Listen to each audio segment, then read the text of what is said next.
as they enter into points of vertigo where they don't know which is right and which is left or up and down, and they feel pain and strain and frustration, and they begin to feel like they are being swallowed into dark spaces that seem endless. When this occurs, the human being looks at these times as being ugly and difficult and things to run away from and things to fear. And Jacob says that these are very special times of co-creation. For when we have a new space, a new void, we have rendered our part of the co-creation in fashioning that new empty space through which the light can enter into and create new creation. So when we meditate or when we pray or when we connect to all, when we bring the intention of look at this wonderful new empty space I created in creation with you, and I can't do it alone, for no one walks alone in this realm. We are all interconnected in the higher realms and also as well on earth. And so all creation is a form of co-creation. And so you take that new space, that new void, that new darkness, and you offer it as a new receptacle to receive the higher light, for creation to take root.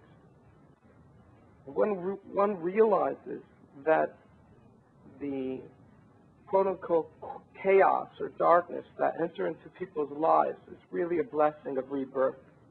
It's really a blessing of an opportunity for expansion and growth. And the reason why an individual is going through that struggle is because the previous world that they lived in, the previous paradigms through which they approached the world, are no longer accurate for the perceptions that they hold within. And so therefore, they're shaking loose their old perceptions and embracing perceptions. They're preparing to embrace perceptions of higher frequency and higher resonance.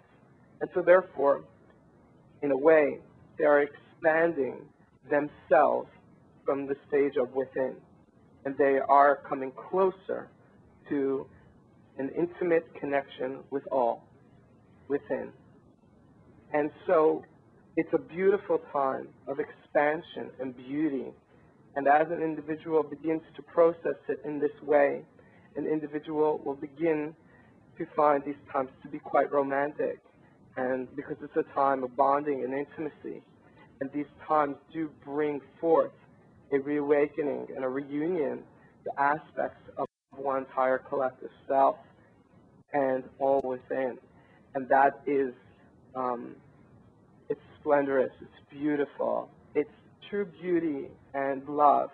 And there's nothing that is a more powerful frequency than that resonance in the world. So there is much to look forward to for any individual who feels that they are languishing in the quicksand of darkness. There's so much to look forward to. And there's no reason to continue to oppress oneself, oppress each other and yourself through anyone who's struggling in this way, through fields of shame and self-oppression and self-judgment. There's no reason for, these are all beautiful passages to create